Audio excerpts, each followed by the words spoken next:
Welcome to Unstoppable Podcast with Harry Sardinas, inspiring conversations with influential millionaires, investors, thought leaders, entrepreneurs who are making a massive difference with their innovative products and services, and sharing the challenges and wisdom of how they sold their first million.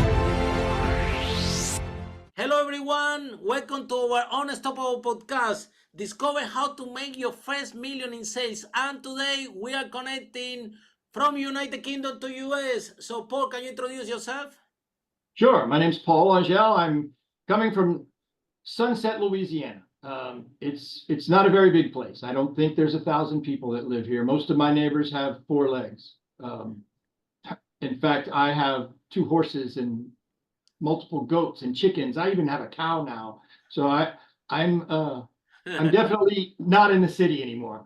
But I work for clients. I do business growth coaching. I'm very involved in creating business plans that are wrapped up in goals that are based on people's purposes, and I hold them accountable to the plans. And with the proper motivation, everybody has success. It's just you have to come at it. That's what I do. So Paul, how you decided to help entrepreneurs to grow the business? This about your passion about business, or how you discovered this path for you? I discovered I have what may be considered an inappropriate relationship with growth. I love growth. I obsess about growth. And it doesn't matter if it's for me personally or if it's helping someone else. And helping someone else, it also just feels good. Like I've made my clients millions and millions of dollars, and they were almost as excited as I was. And I just get excited about it. It's like a puzzle. Like when I was a kid, I used to play with the Rubik's Cube all the time. I like the puzzle. I wanted to figure it out. There's a solution to every problem. In fact, when presented with a problem, my first instinct has always been, how is this an opportunity? And being able to spot issues and see problems from the balcony, from far away. I realized I was good at it. I realized it was a skill that a lot of people needed. I had a background, 20 years in sales. I went to law school, decided in law school I did not want to practice law. Nothing could be more boring than I could imagine. But I realized when I Very started lucrative though, yeah. when I worked with lawyers though, they are rocket scientists or top of the food chain when it comes to what they do. The technical aspect of being a lawyer is very difficult. It's very complex. It's ever changing. You've got to be an expert. So it's smart people that are doing this.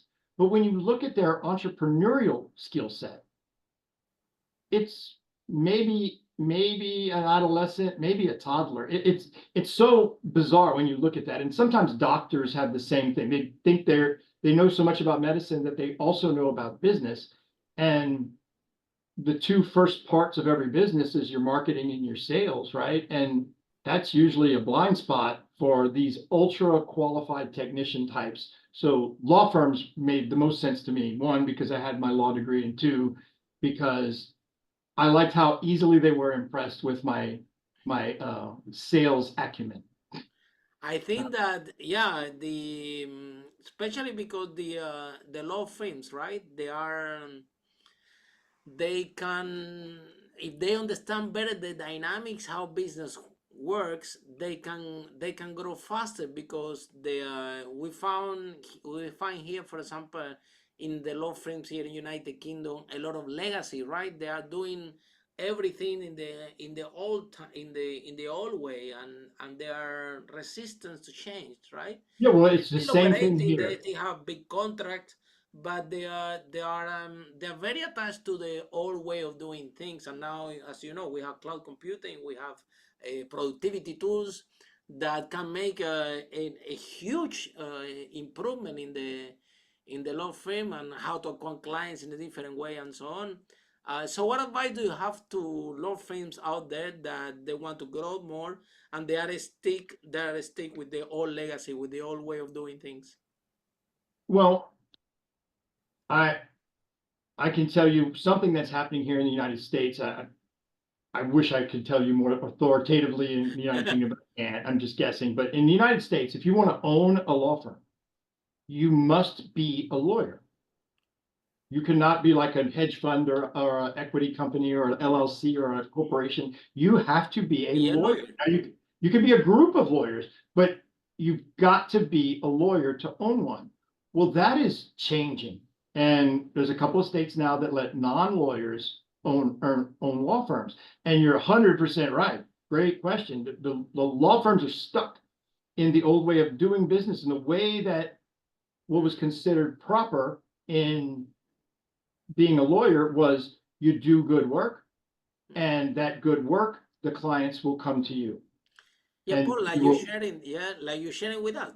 By law, they only lawyers can have a law firm business, but they are lawyers. They are no entrepreneurs.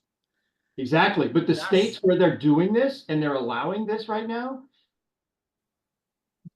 these people are coming in with an investment, with a marketing campaign that's well funded. They're how coming, I they are pay. running it like a business, and their expectation is to be profitable right away, Ooh, not the, eventually get there, trust the process. No, this is how we impact sales. This is how we impact marketing. This is our hiring plan. This is the ROIs we need. These are the KPIs we need. All of those things, which if you have an MBA or you're an entrepreneur and you've worked in business, it's common knowledge, but they don't teach those things in law school at all. So the average law firm growth is under 5% a year. wow. And law firms who work with a business coach of some kind, even if it's just a personal coach or an accountability partner, they see growth 2, 3, 4, even 10 times more than what the average is.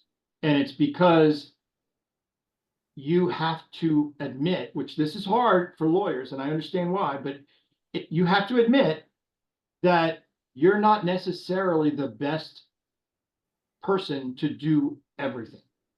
And that I take it a step further mindset wise, just like when you're hiring, always make it your goal. If you're going to hire someone to add to if it's a vendor, if it's an accountability partner, if it's an employee, anyone you're hiring,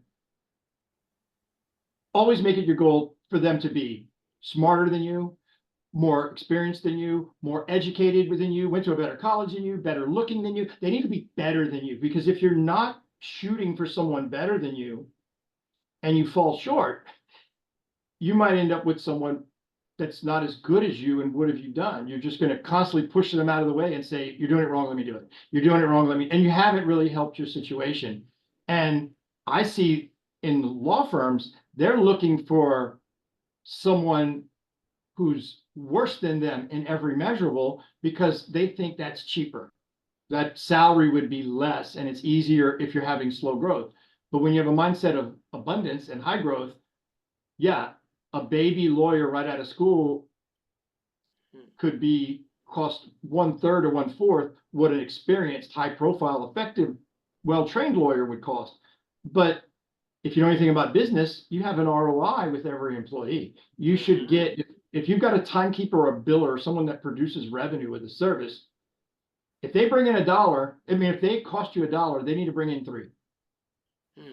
And if you stay on that and you make sure that you're managing your firm like a business owner, like someone with an MBA or an advanced business degree would do, well, what do you want then? Because if you bring in someone that you got to pay, say, $80,000 a year to, well, if everything's perfect, they're going to bring in less than 250,000, which means you make 150, you make whatever's left. But if you bring in someone that costs 250,000 and you're managing them, they're going to bring in 750,000. And if you understand that math, which one do you want? Do you want the 80,000 that brings you 240, or do you want the 250 that brings you 750? And that's the mindset shifts that I have to go through. And I don't just work with law firms. It's just where I kind of niche out and I'm the most comfortable. But because you're a lawyer, you study. All of my examples work perfectly with lawyers. but they work with any type of business. Any type of business is going to need marketing. It's going to need sales. It's going to need people. It's going to need a place. You need policy, systems, procedures. You've got to have financial metrics. You got to make sure your revenues exceed your expenses and you're on top of that. And you need to have some strategic leadership. And it doesn't matter if you're baking pies or, getting people out of jail. All of those things are true.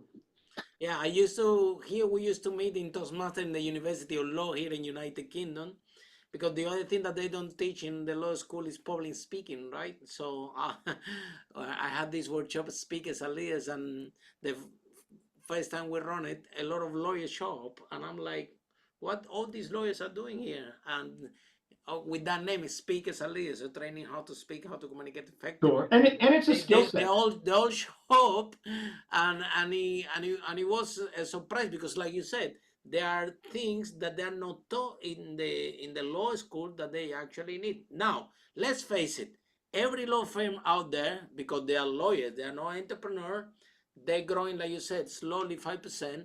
Is because what they do a very good job, and they got a referral for the good job, and this is how they grow. But this is only one of the, I don't know, hundreds way of actually to market a practice and to bring clients, right? So they are because of the, I think, lack of knowledge or expertise, or maybe lack of mindset that they haven't realized yet that they running a law firm, yeah. And well, it's a mindset and a skill set. Business, right? Because I worked in sales, I knew how, and I managed sales teams and I did sales training, and I was really good at picking out people that I thought had a high likelihood of being successful as a salesperson. And it wasn't necessarily how educated they were. It was their way to quickly make connections. It was their inquisitive nature. It was things like that. Well, that's not important, because with a law firm, you need to make sure everything's correct. It's like being a surgeon. You're not winging it.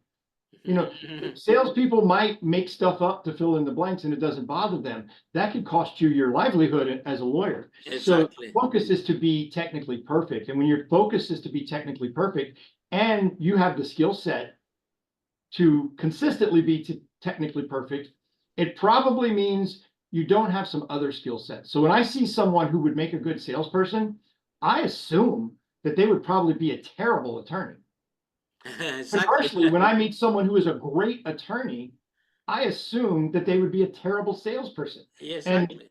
And there's exceptions, but it's pretty much a rule. Like when I went to school, most of the brilliant, smart kids were terrible at sports. And all of the people who were brilliant at sports needed to make friends with the smart kids just so they could pass. It's like if you're strong in one area, you might be weak in another. And if you can be honest with yourself, which lawyers struggle with because they are taught that they are the authority and they are the teacher in any conversation. And you got to remember that you can be the student and you're not.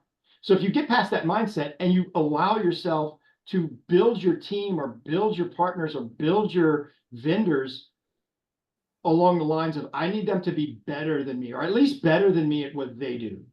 I don't want to be better at marketing than the person I would hire to do my marketing. Of course, yeah.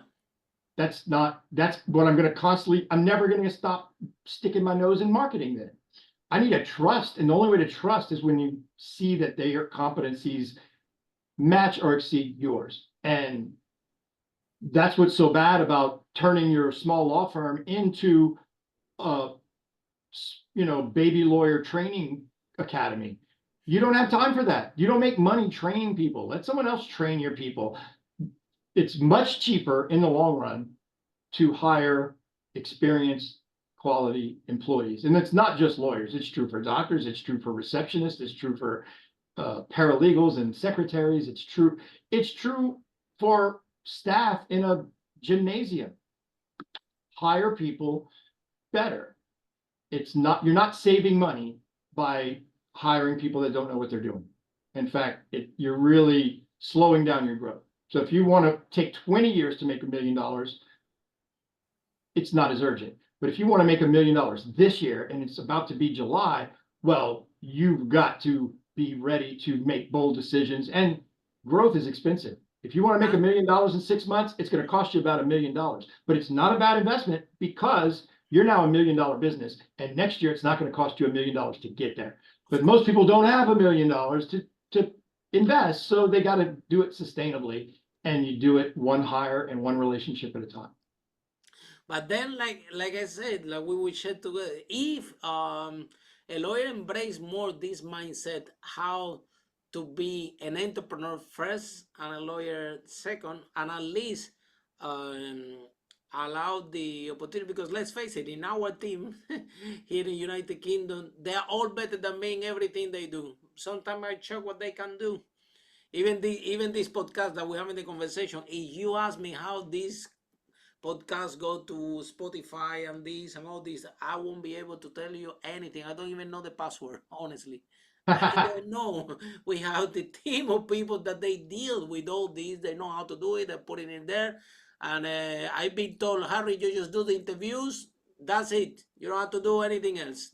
Forget about the rest. Everything will appear in your social media and your Apple and your thing, right? Because these are people that are better than me doing so as an entrepreneur, we have to make sure that we're running a business is to surround ourselves with the coaches, with the mentor, with people that can do the things better than what we do, and also to embrace, to think like an entrepreneur, right? So do we want to grow slowly by referrals, 2-3% every year because we're doing a good job and we're working really hard, and that's why happy client, send me another client, and this is, we're gonna, do you want to run a law practice like that? It was gonna take 30 to 40 years to grow slowly, or do we want to create an exponential business growth strategy when a couple of years you can exceed the 1 million, the 10 million mark, because I mean, the most important, I think, that they have it, which is good lawyers.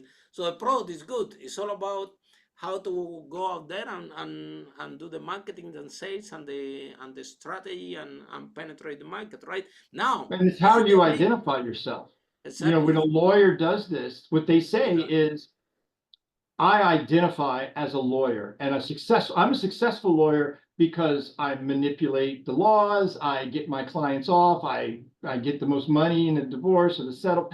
They identify as an effective, good lawyer. So they start a business, but they identify as a lawyer first, business owner second. And that's the switch that needs to happen. You need to give up your identity as a lawyer. You're now, instead of a lawyer who happens to own a business, you're a business owner who happens to be a lawyer. I agree, You said it earlier, and it's 100% true. What you just shared with me, what you just shared with me is a little bit scary, right? That now they are allowing like entrepreneurs to run law firms, because if the industry doesn't pay attention, it's gonna be those firms that are gonna wipe out the whole industry, because they do have knowledge. If we put entrepreneurs in charge of the law firm, they can wipe out any law firm with 20, 30, 50 years experience, and people don't even understand what's going on.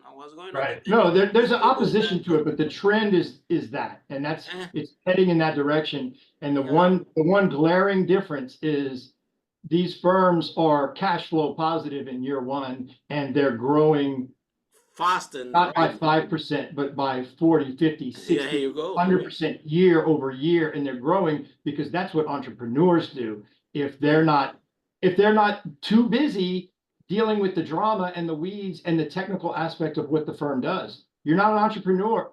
If you own a law firm or any business and you are spending 20 hours a week or more doing what makes the money, things are slipping through the cracks. I'm telling you right now, because you're spending more than half your time on one of 10 things that you're responsible for as the owner. Delegate the legal work, delegate the talent. You know, you're building a business, and we tend to overestimate what we can accomplish in a year. We're always wrong. We overestimate it. But ironically, we underestimate what we can accomplish in 5 years. So we're not prepared for the growth 5 years down the road, but we overspend and we're not efficient in the first year. And that stunts growth. You need to be smart. And that's why I say, have a partner, have a coach, get over yourself. Someone can help you. And if you don't do that, then a lot of your growth success and your entrepreneurial success is going to be on accident, because it's not one of those things where you can just work more and earn more money. That's not how entrepreneurship works. You need to be smart, you need to leverage your assets, you need to have goals, and you need to hold yourself and everyone on your team accountable to those goals. And then the growth happens, but it doesn't matter if it's a law firm or a window manufacturing plant. There's all the different parts of the business, and they all need to be monitored. And if you're not monitoring them because you're stuck, writing your closing arguments to make yourself look brilliant in a courtroom, you're not an entrepreneur, and that's okay. But let's admit that, or do the work it's going to take to become an entrepreneur. Or build the infrastructure, because you don't have to do it, but you can build the infrastructure in your company. You can bring the advisors, the mentors that they do it, because at the end of the day, this is how we see business. 20% is the product, right? So the rest of the 80% of any business is marketing, sales, and how to penetrate market, how to grow, how to scale, right? So if we spend 80% of our time delivering the product and consuming of the product, and then 20% in the marketing and sales, which should be in the other way around, then we have as a result, like you were sharing with me, very slow growth. That when in a competitive market, because at the end of the day, it's a business, it's a law firm, it's a business. It's actually a risk, especially in a law firm, because very risky thing to do. In a law firm, let's say the thing that's slipping through the cracks might be your bookkeeping. Well, you can lose your license to practice law. A very good friend of mine and a very successful lawyer lost his license to practice law because of sloppy bookkeeping and trust accounting. Wow. You need to delegate that. I don't care how good you think you are. You're not saving money by doing it yourself. But unless you're a bookkeeper, any entrepreneur that does their own books, it's kind of like they say, any lawyer who represents himself or herself as a fool for a client. Any non-bookkeeper that does his own bookkeeping is a fool of an entrepreneur. You need to delegate that, because if that's your strong suit, bookkeepers don't make good entrepreneurs. That's a fact. If you're good at bookkeeping, maybe you shouldn't be a business owner. And not everybody's an entrepreneur, and that's not necessarily a bad thing. I know some people who are born entrepreneurs and they are depressed working in a corporate job because they can't make decisions and they can't do what is obvious to them, and they want to start their business, but they're stuck because they have retirement and they have a 401k or a pension or experience, and they're scared to go on their own. Stay where you're at, because when people leave a job to start a business, if they think, oh, this is going to be more flexibility, I can be my own boss. No, you're leaving a 40-hour existence with good pay for a 60 to 80-hour existence with possibly no pay. But one thing is for almost certain, at first, you're going to make way less money than you did at the job where you only worked 40 hours. So if you still want to be an entrepreneur after knowing that fact, then maybe you have that, genetic defect that is an entrepreneur and you're the right person to do it. But when the wrong person does it and they're not willing to learn and execute what it takes to become an actual entrepreneur, I've told people who wanted to hire me as a coach, I after meeting with them a couple of times, I was like, did you quit that job? Could you go back? Because I don't think this is a good idea for you at this stage. Your experience is good, but it's going to take you 5 years to match what your salary was, and you're already worried about money. You're not the right person. Either you're well funded and you have no concerns about money to have a successful slow growth enterprise, or you have no other option. You're fresh out of prison, nobody will hire you, you're uneducated, but you got an idea. Well, what else are you going to do? Nobody's going to hire you. You have all these problems, you have all this baggage. But those are the two people that make the businesses that run. It's not always the most educated. It's not always the smartest. They have a little bit of sales magic in them. They understand a little bit of marketing. They can do stuff, and they realize Entrepreneurs. Surround themselves with people who are smarter, taller, better looking, more educated. Everything, every measure that you can come up with, they're better. And that's who you surround yourself with.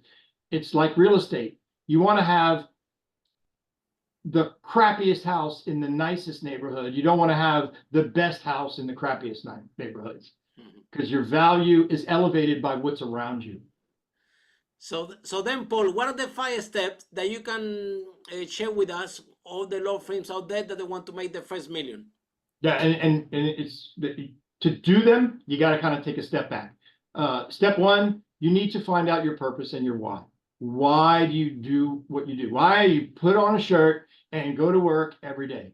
There's a reason, and it might not be what you think. So there's an exercise in discovering what your why is, because whenever I ask that question, early in conversations, 99% of them say an answer that's something like my kids, my wife, my husband, something like that, right? And I challenge them on that. I'm like, It's okay, not strong enough, right? that is a responsibility and an obligation, maybe a partnership, but that's most of the people I know, including myself, who have families, would probably kill or die for these people. They mean everything, but not as a why, not as a motivating purpose. A motivating purpose could be related, like, I want to make sure I have enough money saved so that my daughter can go to college. That's motivating. Mm-hmm. Just the person herself is not motivating. You're already motivated. You don't have a choice. But if you can be honest, and people will stick on it, and I'll say, okay, we're on a Zoom call, share your screen and show me your calendar. I want you to point out all the places on your calendar where your daughter is. And they can't, because you don't put your daughter on your calendar unless it's her birthday or something.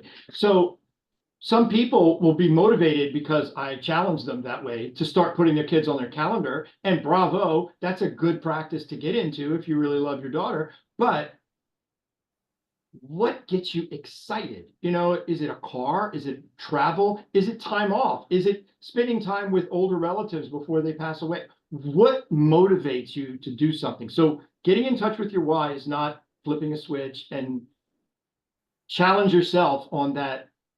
It's my kids, or it's my wife, or that's not that. It's never that. But once you do that, then the second step is get really obsessive about setting goals. Set a bunch of goals. Set goals for this week, this month, this quarter, this year. And when you set goals, when I'm working with people, I challenge you on your goals. Like if you say, oh, I want this Aston Martin $300,000 car. But when I ask you, how much does it cost exactly? And you tell me, I don't know. It's not a goal. You need to go to the dealership and you need to find out with your credit, how much of a down payment do you need? What are the monthly payments? What's it going to do to your car insurance? What do we need to net extra in order to have that thing that we covet, whatever it is? And when you say things like that, we get the goals, we get them smart, so they're specific, they're measurable. We find out exactly how much they're going to cost, how much time they're going to take. Make sure they're relevant. They got to track with your goal. If your goal is to spend more time with your family and in the next 6 months, but you're also going to acquire 3 competitors and incorporate them into your business over the next 3 months, those goals don't track because you're going to be working more at work, not less, with that as your professional goal, and it's not tracking with what you told me your why was. So we got to make sure the goals match the purpose. And once that's done, then you build a plan, a business plan, basically, around the goals, not the other way around. You don't say, oh, I'm going to make this much money, so that much money will buy me this car. No, I want this car. I don't care what it costs. We'll get you that car. But let's find out what it's going to cost, and let's add that to the number. We make a business plan, and the business plan is comprehensive. It tells me how many leads we need, how many of each type of marketing plan we need to use, how many of each different SKU or practice area or things we must sell in a time period, and then hold ourselves accountable to that plan. But 1 is your why, 2 is set the goals, 3 is make a business plan out of those goals. And 4 is be accountable to that plan. And this is hard. I've seen people build amazingly beautiful business plans and they put it in a drawer and they never look at it again and it doesn't happen. Or it's on a folder on their desktop on their computer and they never look at it. No, a business plan is a living, breathing thing that might have to change. But if you don't have a plan and you come up with some crazy alcohol-infused manic idea to change your business, we could pump the brakes and say, whoa, let's look at the business plan. Does it still make sense? If it doesn't, maybe it's not a good idea. But if you don't have a plan, you're changing directions all the time, just throwing things against the wall to see what sticks. You can't possibly grow that way unless you are very lucky and it's an accident because it's happening in spite of your planning. So being accountable to your plan means keeping your plan front and center and letting people know about it. Because if a man tells his wife, we're going to Greece for 2 weeks and we're going to have a lavish vacation with no worries, you don't want to go back 6 months later and say, you know how I said we were going to go on this vacation? Well, I had a bad quarter, so we're just not going to take a vacation this year. That's not good for your marriage. That's not good for the family. That's bad. So what kind of motivation? The motivation means you just don't have a bad quarter because nobody wants to have to say that. Nobody wants to have to tell their kids they have to go to a worse school, or nobody wants to say we're not getting the new house or the new car, or, we're not doing what we said we were going to do for your mother. We can't because I didn't do well enough, because I didn't hit my goals, because I wasn't accountable to my business plan. So know your why, set your goals, make a plan with the goals, hold yourself accountable. And the last is, remember the 2 things. 1, systems run businesses, not people. People run systems. And cross-training, everybody in your team should have an idea of what everybody does. And if not, there should be a step-by-step instruction on how to do every job that needs to be done in your business. And so when systems run businesses, you can duplicate your business very easy. You just take all the systems and put it in another town, in another building, and hire people to run those systems. The instructions are clear. That's number 1. Number 2 is what we talked about earlier. Everything you can. When you're adding vendors, partners, employees, they need to be smarter, more educated, more experienced. They need to be better equipped to do what you're currently doing.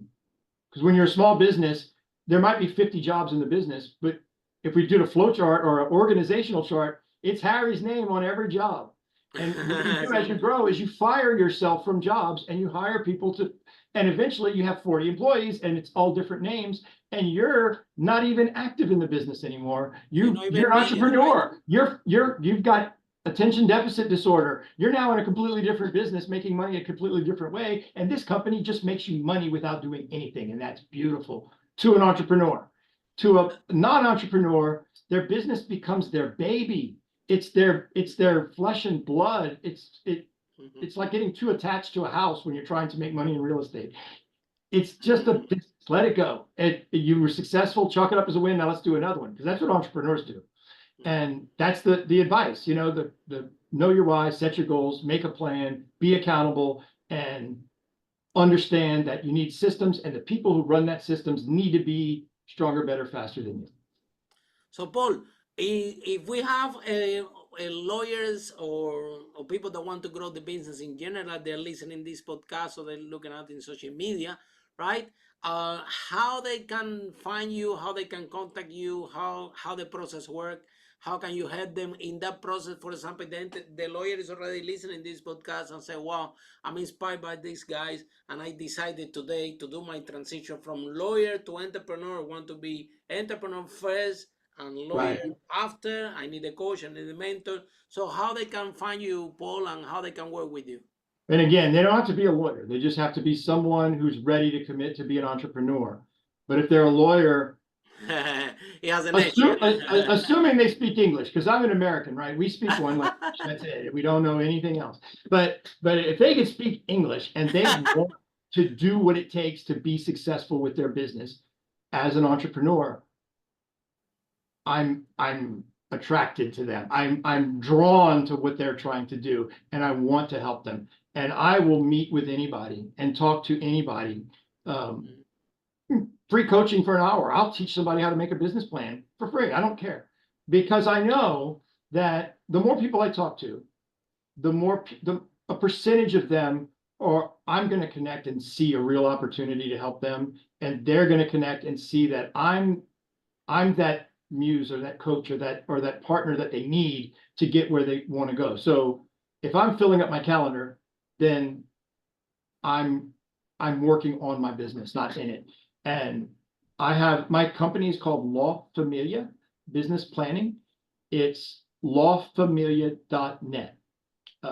There is one L in familia. There was a debate about that the other day. There's not two L's, but lawfamilia.net. And on my website, you can scroll down and click get started, and it just sends you to my calendar, and you pick a date, and that calendar invite shows up on my iPhone. And Wow. I do whatever my iPhone tells me to do. On my calendar, it's on my iPhone, which means I'm there. I'm on time, and we're gonna have a call. And I promise I'm gonna be entertaining. I'm gonna listen, and you'll leave that call with an actionable item. Whether we ever talk again or not doesn't disappoint me. No obligation. But that's how I run the business. That's how I find the people that connect with me, because I'm not everybody's cup of tea. I have a lot of energy. I'm overly enthusiastic at times, but that's exactly what some people need. Instead of being your cup of tea, I might be more your shot of whiskey or tequila or something. But Keep us accountable, yeah. I have results. Also, I've just started getting into your realm. I launched a podcast last month. What's the It's name? It's called Inappropriate Growth. Oh, And wow, I love it. what I do is I talk with business owners that I'm less interested in their success and where they are now. I like to hear the stories about how their business idea had them sleeping on the floor, or they lost their house and family, and everybody, they almost quit. But now they're driving around in a $300,000 car, looking like they don't have anything in the world to do, and everybody hates them.